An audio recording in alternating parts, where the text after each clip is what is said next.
So for this project, basically we're drawing a stack of boxes, and we're going to use what we learned about perspective, both 1 and 2 point, but also atmospheric, to kind of like render a finished drawing, basically. So all I've done is I've actually just taken my board and I've leaned it up on a stool, on a table. That way I could have my boxes on the table behind my drawing board, making it easy for me to just be able to measure everything and transcribe it over, both angles and proportions. We are going for a finished drawing for this. So this isn't a practice, this is actually a finished drawing. So I want to think about composition. And one important feature actually of this is to have at least one of these boxes should be on our eye level line. Our eye level line, or the horizon, should cut somewhere through this. And for me, if I hold up my pencil, my eyes are about here. It puts my eye level line right about here, which means I can see just a tad of the bottom of that top box. It means I won't be able to see, obviously, the top of the middle box or the bottom of the middle box, and I'll be able to see the top of this and this. And I've arranged this so this is actually facing me, which means this box is actually in 1 point perspective. Everything else has a corner that's closer to me rather than a side. This one just slightly, which means they're all going to be in 2 point perspective. But we're not actually going to draw the we can mark a horizon line if we want to, just as a reference point, but we're not actually going to mark the vanishing points, and we're not going to use a ruler for this. We're actually going to measure with a pencil like this, and basically that's how we're going to draw this. And so since I'm working on composition, basically what I'm thinking is I would like this bottom box to fill up a good portion of this bottom space. This box may be right in the corner here. I probably want this about there, and then the top box, may even disappear a little bit. I just want to make sure that I don't put anything that's going to be tangent. In other words, I don't want like the edge of a box to be perfectly along the line. And same thing with a circle. You don't want a circle to come to the edge. I don't want anything to be tangent to the edge of the paper because it's just going to look awkward. But having things come off the edge of the paper is fine. In fact, that may happen. This box is really wide at the bottom. There's a good chance that part of that's getting cut off. But just like the practice, I am going to start with the middle box. Just because I like to start with the middle box. I like to figure out where my eye level is, and I like to work out from where I'm looking. I just like to do that. I think it's easier to do it that way. There's no right answer, but I figured that allows me to also take the center and the proportion and figure out where that is, and kind of let the bottom fall off where it's going to fall off, and let the top fall off where it's going to fall off, if it falls off, and just pay attention to that. Now, keep in mind, some people end up mentally squishing the piece to fit into the paper, like that. You can't help it. Like the closer you get to the edge of the paper, the more you start trying to fit it onto the paper. You got to be really careful with that, and so that's why measuring proportion is very important, because what your brain thinks it's seeing and double checking what you're actually seeing is actually pretty important. All right. So basically, I'm going to start by just figure out where on this page my eye level line is going to be, and it's actually going to be fairly high. I'm actually just going to keep it pretty much where my eye level actually is, and I'm just going to just transcribe things back and forth. The scale is going to be a little bit different, but probably not that much different. But of course the proportion is what's important. So the closest corner on the box that is falling along this line actually is this one. And so actually, even if I were to figure it out and go, okay, 1, 2, 3, 4. So if I were to look with my pencil where my eye level line is, and I were to measure from my eye level up, and count that as 1, and then 2, and then 3, and then 4, and then 5. So I get 5. So basically I know that 1/5 of that first line is actually above, and 4/5 are lower. So I could even go, okay, where do I want that to be? Probably somewhere in this range. So if I just start with that and mark that and actually go 1, 2, 3, 4, so that'd be 1, 2, 3, 4, and then 5. So I know that if I start with this, that's going to be pretty big. I might not want to go that large actually.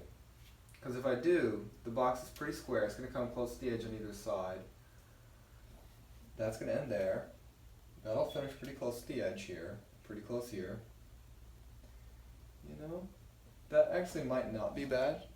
It's going to take up a lot of the page, but I really don't think that's a bad thing. I think I'm just going to stick with that. I'm going to lose some of the bottom box especially. I might even lose that. But I'm not really worried about that. So I started with the box that was on my eye level, and I started with the first vertical corner. Now, instead of basically using the points and drawing them out to some point out on the side, that would be way too, because of how large I'm making it, that would be like a point way out here on the edge of the box and way over here, way off camera. A, who has a ruler that long, and B, who would want to draw that way? But we know, because we know that's 2-point perspective, we know basically we're going to work in the same way. We're just not going to use those actual points. We practiced that, we got the idea. So actually what I'm going to do is I'm going to measure proportionally how wide is it to how tall. And actually,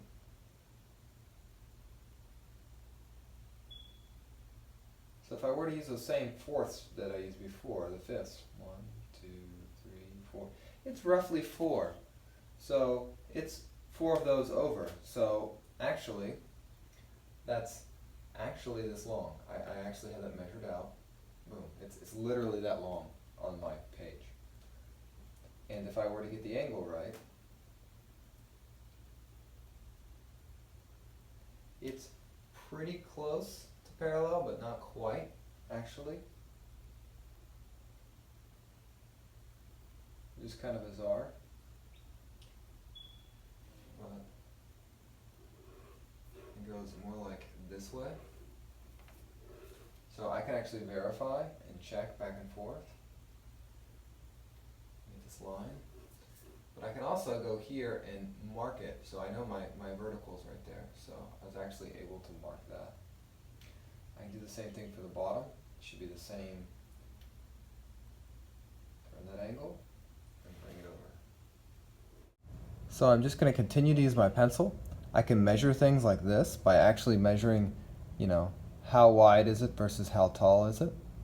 You can definitely see that it's taller than it is wide. I can measure the angles for the actual angles of things, and then I can transcribe those over to here and actually just draw them.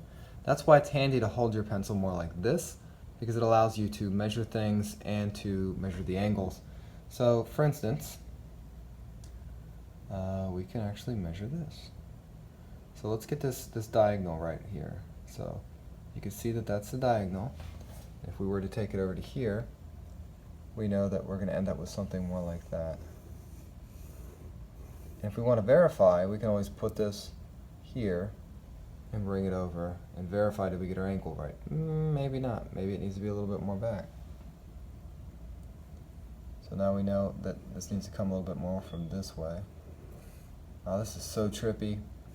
I never looked at a cell phone screen to try to draw before. Ooh, strange. Alright. Measure that back. Boom, that's a lot closer. It's probably somewhere slightly in between that, but I'll fix that in a second. And I can actually figure out how long that is too. So for instance, just like my eye level line was here, and this was the 1/5 measurement. So 1, 2, 3, 4, and 5. That was the 1/5 measurement. I can do the same thing and measure over and go 1, 2. It's like 2.5-ish. So this measurement is different on this size, on this, the scale is different on the drawing, but same idea. So, in fact, I should probably measure the bottom one just to make sure. So that's, if it went straight over, 1, 2, 2.5. So I go up to here, and I go 1, I can even make a little tick mark if I want to, 2, and about 1/2 is probably right in here. This means going straight up and down right here is where my edge is going to be. Wow, that's bizarre doing on the cell phone. Alright, so that is how we measure both the proportions of things, like, and if you find the box that's more convenient, like this small box, and you went, okay, everything's divisible by this box, like maybe that's 2 boxes high, and this is 2.5 boxes, and that's 2 boxes, and you just wanted to use that edge of that box to get a rough idea, that's fine. But you can see how I can measure every angle on here and basically transcribe it to the drawing. Every single angle, right? Boom, I put all those angles in there. And that's exactly what I'm going to do. Alright, so I'm just going to continue to draw here. Again, I'm just using a 6B because I'm comfortable with using a 6B. If you are not, you probably should not use a 6B. Use whatever pencil you're comfortable with, or combination of pencils you're comfortable with. So again, I'm just measuring the angles here. And this one comes down at a slight angle.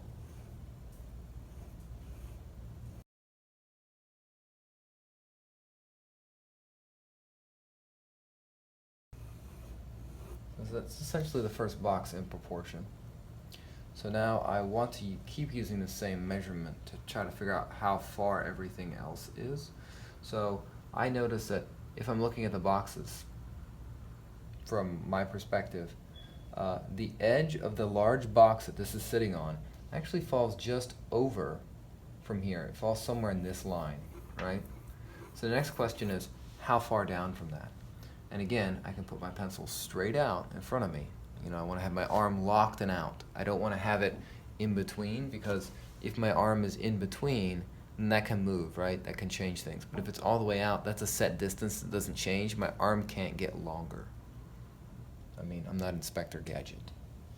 It'd be kind of cool if it did, but it doesn't. So I'm going to call it a feature, not a flaw, and I'm going to use it.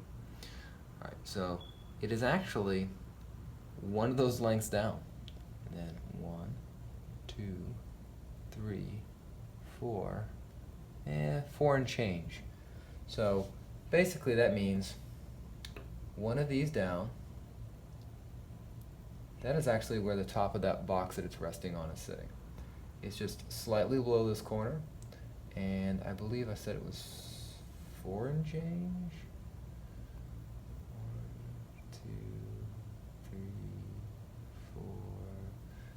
4.5-ish. So I know how big 4.5 is. I can just put it on here. It's actually the size of my pencil. So I'm just gonna cheat it a little bit, put it on there and go, okay. So I know that that is the length. That is the length.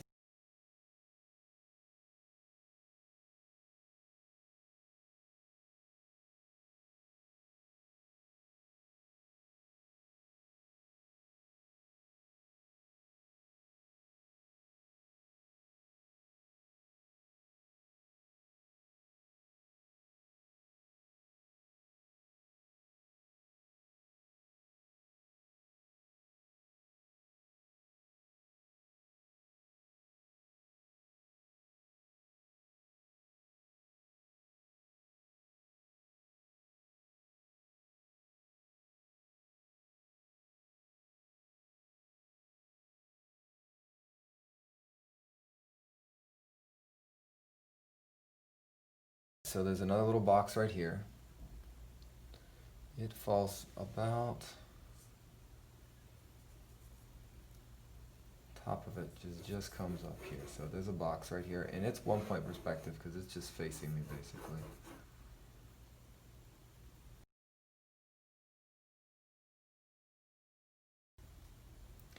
Alright, so if I were to look at that. So if I actually look out, this corner overhangs. If I were to look at it, it's about level with that. So I know my upright that's coming out over here is actually, how far over? A little more than one of these. So that's about right there. So there's a box. It's right here.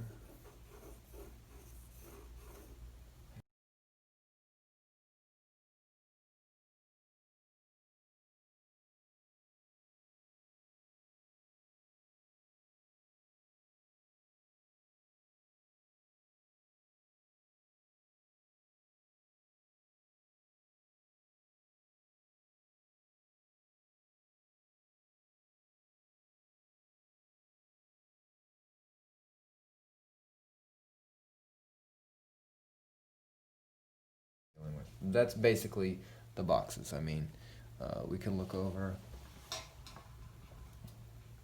Those are the boxes. I have a slightly different angle than this because I'm sitting a little closer, but basically those are the boxes. And here we are with the drawn boxes, right? So the next thing we want to do is we want to think about shading. So our light source is above and to the right. In fact, you can see, if I were to take this over, you can see that, clearly this side is lit, this side of this box is shadow. This is lit, this is in shadow. The top of it's lit. The top of this is lit, except for the cast shadow. Lit, shadow. Lit, shadow. So, I do want to do, a little more detail before I actually get to actually shading anything. Box. I can make an X here, and that's going to tell me the middle of the flap of the box is about there. I don't want to go that far to actually do it because I can I've done it enough that I can kind of imagine where it's going to be, and you can kind of do the same thing. You can kind of figure out that this side's closer, right? And so you're just going to maybe stick a piece of tape right there.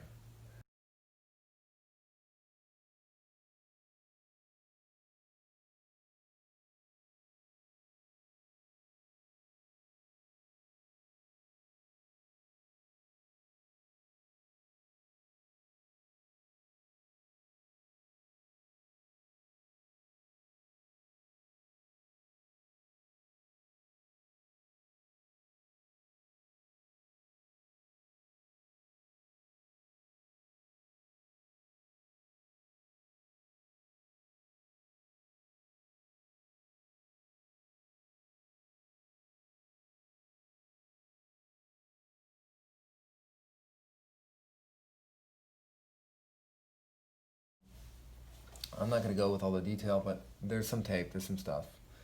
I could do more, but I'm not going to right now. So now here's a couple things. So we're going to shade. Now, the thing is, the box is not white. The only thing white on this drawing are labels.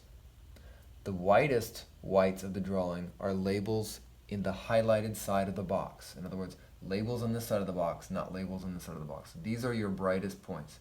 This label, this label, this label. And yes, those are your brightest points. Those are the only 3 labels that are in light. Here. Boxes are not white. Even the labels that are white, if they're in the shadow, they're not bright. They're not white of the paper. The only thing that's going to be white of the paper is this, this, and this. So even though this is in the light, it's not the white of the paper. Everything else is darker than this point, than this white on here. So that I'm going to reflect that in my shading.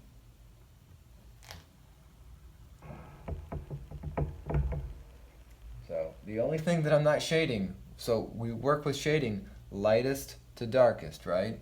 So the only thing I'm not shading in round one of shading are those three labels. Everything else gets a generic shade. If we were to put like a value study on the side, the only thing that's not going to be like value one when we start out is these three labels.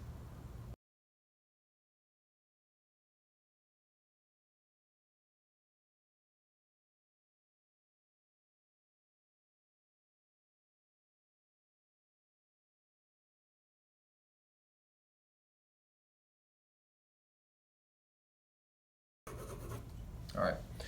So one layer of shading on everything except for those labels. That means um, even in the shadows, like there's going to be a difference between the darkness of, you know, the color of the white label in the shadow might be the same as the highlight in the box. The fact that they're not next to each other is what makes them look different.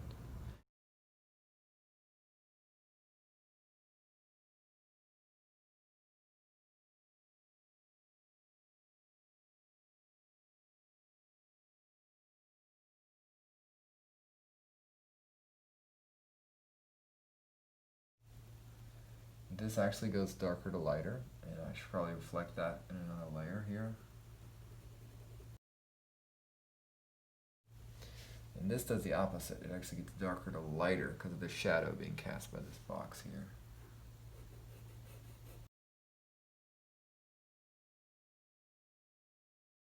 So this is actually, again, darker to lighter, similar to this box here. And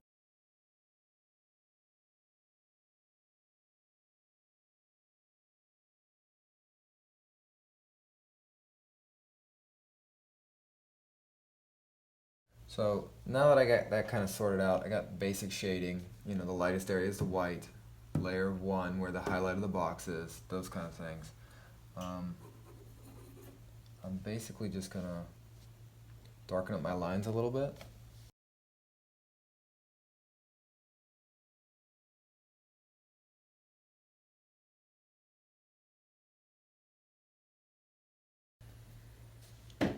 There you have it. It's a basic stack of boxes, you know, shaded side, a lit side. The top has a highlight except where the cast shadows are. Top is a highlight. So highlight, highlight, highlight, highlight, highlight, cast shadow, shadow, shadow, shadow, tape,